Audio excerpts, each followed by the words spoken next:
Hello you lovely people, and again welcome back to the channel. And today's channel, I'm going mental. Today's topic is what I've never really seen like a YouTube video about. It is about when we die, what financial support have we left our children? It's very important, people. It's very important. To me it is anyway. Because it's all right, I mean, I've got the house here, or we've got the house, but having a house for my wife and my son, it costs money to run. And if I'm not here, how can they afford to run it? Now, a lot of you people will probably think, yeah, well, they'll probably, get all of their Filipino family living with them. Maybe they will. I don't know.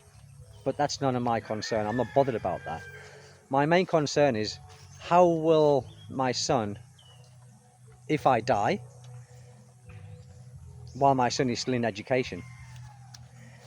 And I've been worried about this for quite some time, I mean, I'm not planning on dying like anytime soon, but I think it's best to put something in place, because you never know. And I mean, if you have children, then you've got to be really responsible in their welfare and, thinking of these things.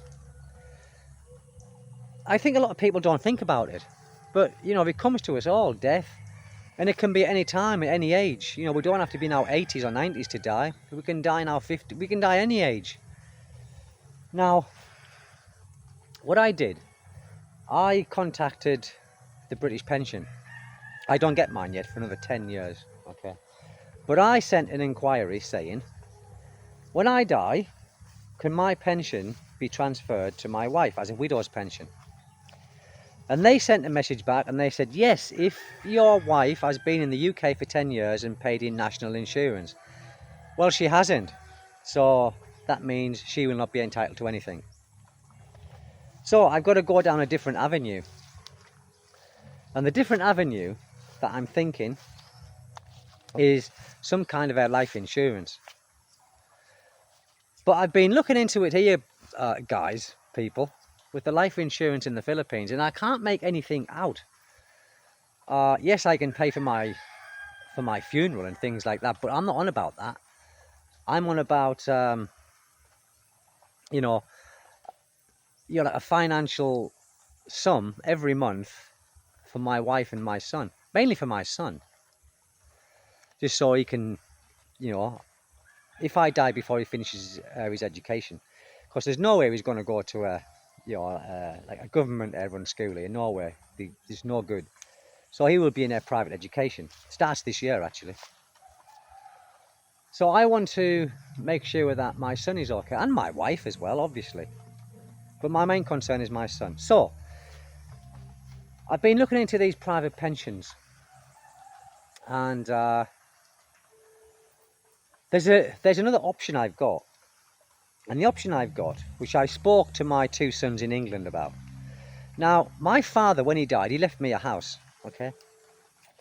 And that house, my eldest son, he lives in that house, right? It's still my house. So I spoke to my sons and I said, look,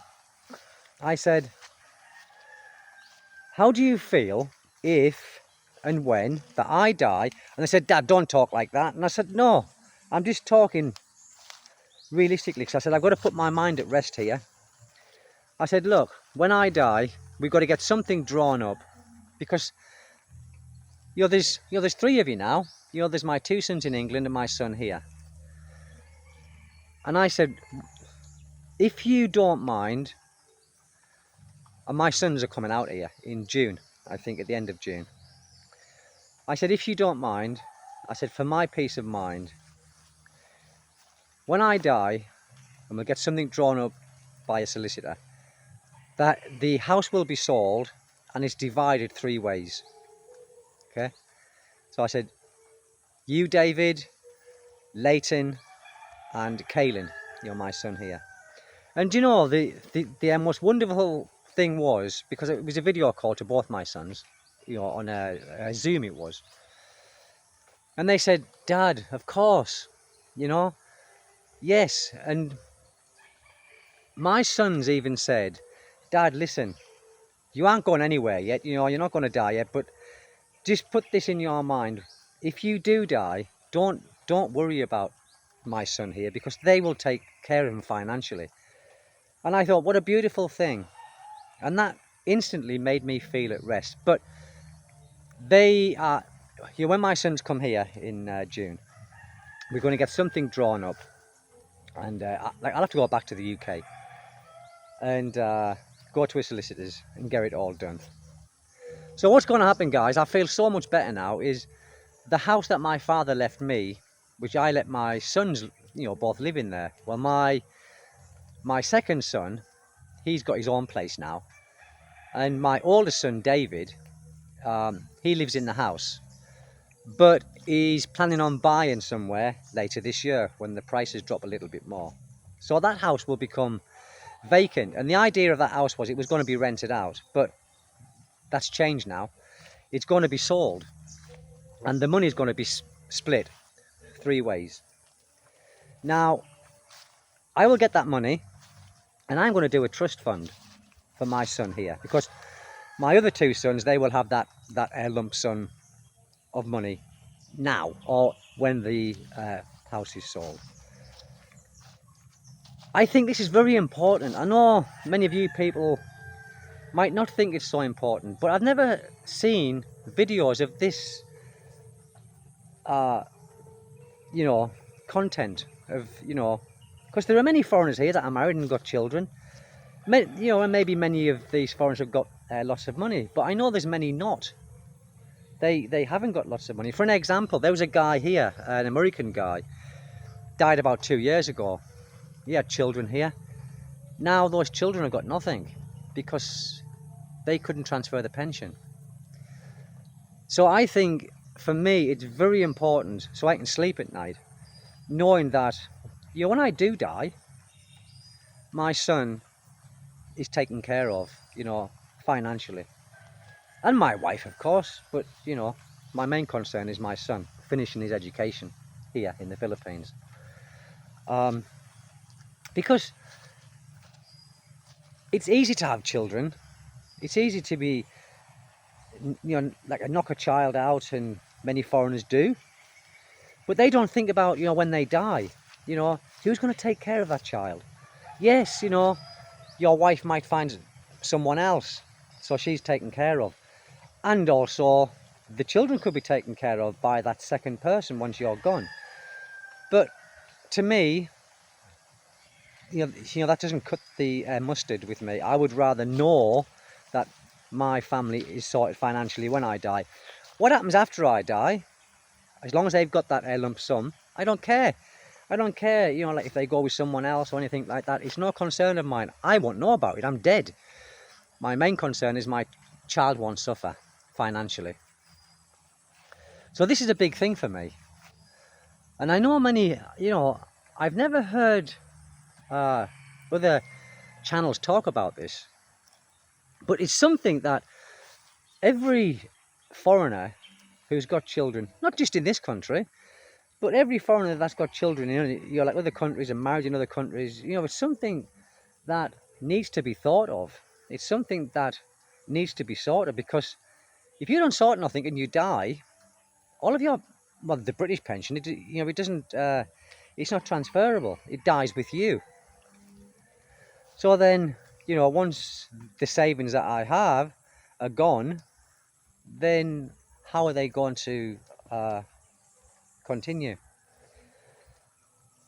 It's just the way that, you know, that I am, people. You know, I do, you know, like I worry about things like that, and I like to sort things out. I like to be kind of on top of things. You know, I like to be organized to a degree where I'm not worrying too much. So that's what's going to happen. And that was very, very good of my 2 sons in England to instantly agree on that. And they're going to, you know, we're going to get the paperwork drawn up, and we're going to go to a solicitor and get it all stamped and legal. And then, you know, when my first son, my eldest son, once he buys his place at the end of this year, or when he does, might be next year. He said this year though. Then we will sell the house, and it'll be split 3 ways. One for David, Leighton, and Kaylin here. And that money I get will go into a fund, a trust fund, which will not be touchable till I die. Because all the time I'm alive, I can, keep my family. It's when I'm dead I'm worried about. So when I'm dead, then that money will be released. So yes, it's just that, and I've never heard, like I said, I've never heard a channel talk about this. But it's something that every foreigner, like I said, in any other country, when you have, especially children, especially kids, they need to be taken care of. They really do. So we've got to plan things for that. We've certainly got to plan things for that. And I'm pleased I've got that weight off my chest. But people, the British pension is not transferable. If your spouse hasn't lived in the UK for 10 years and paid in national insurance for 10 years, I know for a fact because they told me with a message. So the pension that I will get when I do eventually die, that dies with me. It's gone. Finish. I don't know about sort of other pensions in different countries, because I know there was a Swiss guy here who died, and his wife gets part of the pension. She doesn't get it all, but she gets like a large, I think 2/3 of it. So there must be different laws in different countries there regarding this matter. But the British pension, no. And that comes from the horse's mouth, which is the pension people in the UK, the government, basically. Because it's only a state pension. I did have a private pension that I paid in. I started paying into a private pension when I was, I think 24, I think it was 24, 25. But I stopped paying into it because the pension scheme that I was in said for that to be worth anything, that I had to really quadruple the amount of payments that I was given every month, and I wasn't prepared to do it. So I stopped doing it. And I get that now, actually, which is all. It works out to £44 a month. £44 a month, but it's still £44 a month. It's better than a kick in the mouth. Yeah. So that's just that. And I hope this is of some use to somebody. I mean, any of you guys here or in a foreign country with kids, and you might be thinking, or maybe you haven't thought about it, but it's definitely worth thinking about. It's worth thinking about, and it's worth thinking about just for your peace of mind, So anyway, that's that. No plans for the weekend, guys, because rain. I got an order today because I ordered some bits for my boat engine from Shopee. The delivery service was Flash Delivery. It's absolute crap. Flash Express. They were late delivering, and anyway, they delivered, and they were 6 days late on the delivery, and they brought someone else's parcel out to us today. Someone else's. I looked at the name and says, no, I said, that's not mine. I says, my name's Stephen Smith. And I think, I don't know what name that was. But anyway, they sent the wrong parcel to my house. So that's gone back.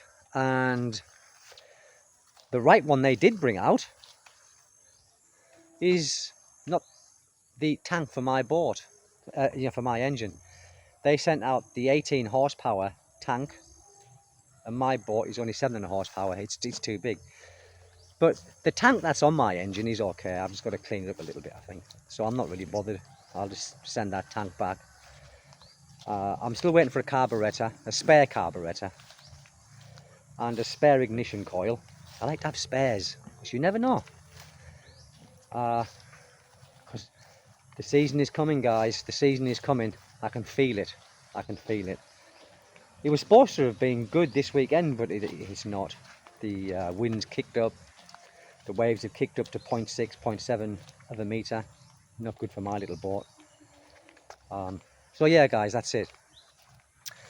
it's just a video of, I think, just being for your own peace of mind, you know, for your children and that.